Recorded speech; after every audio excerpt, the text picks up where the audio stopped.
You likely see yourself as a pretty simple person. You go about your day, do your work, and occasionally catch your reflection, wondering where you actually stand on the scale of human attractiveness. For many, that curiosity is weighed down by a heavy, quiet sense of doubt. That doubt usually peaks the second someone points a smartphone at you.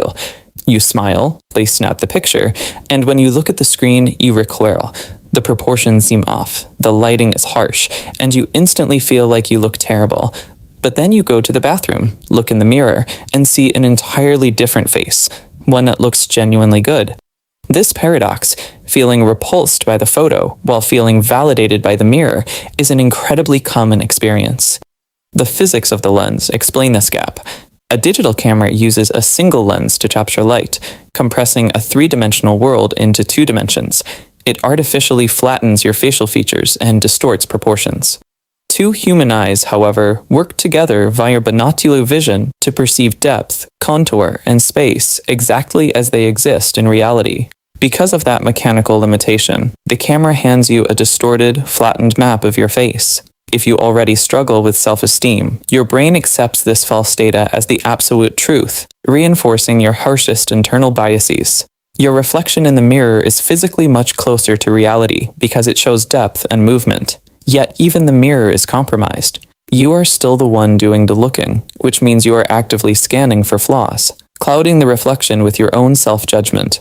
If you want accurate data on your physical appeal, you have to stop trusting stagnant digital lenses and isolated mirrors. The actual measure of your attractiveness is found out in the real world, reflected back at you through living, breathing people. The most reliable data comes from the innocent baseline. These are the rawest, unconditioned reactions to your physical presence. Think about how often a baby stares at you in a grocery store aisle or smiles at you from across a waiting room, and this is a recognized psychological indicator. Infants are highly attuned to symmetry and aesthetic appeal, and they react to it automatically.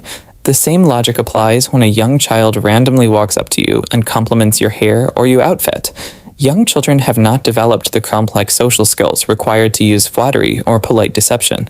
They simply state exactly what they see.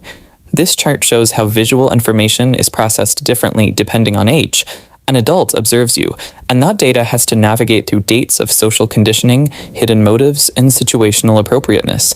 A child locks these filters, meaning the visual data passes directly through an unobstructed cognitive pathway. Because nothing is blocking that signal, a child's positive reaction is a pure data point.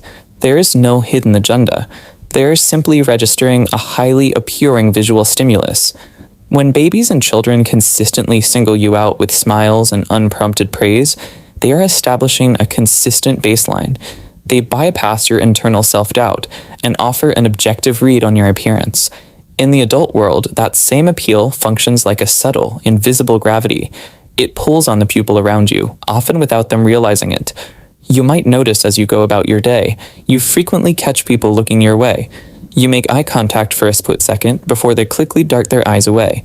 Humans subconsciously track aesthetically pleasing things in their environment. Watch what happens when you walk into a crowded cafe or train car. If multiple heads pivot slightly in your direction, that is an involuntary environmental reaction. Your physical presence forces an automatic shift in their attention. That attention also bleeds into their behavior. You will find that perfectly capable adults suddenly act nervous, stumble over their words, or become unusually shy when speaking to you directly. Well, this explains the gap between your self-perception and reality. You consider yourself a fairly ordinary person, yet you keep discovering that acquaintances or coworkers have developed intense, secret crushes on you. That nervousness and those lingering glances are physical admissions. Your appearance is strong enough to briefly dismantle their normal social composure. When we weigh this evidence together, attractiveness redefines itself. It exists as a tangible presence you project into physical spaces. This is the concept of invisible magnetism. Your true appeal is measured by the degree to which your presence disturbs the neutral state of whatever room you happen to walk into. It is time to let go of the rigid metrics you have been using. Discard the reliance on self-perception, flat camera lenses, and isolated mirrors. The fact that you feel ordinary on the inside has no bearing on the gravity you exert on the outside. You need to step away from the internal void.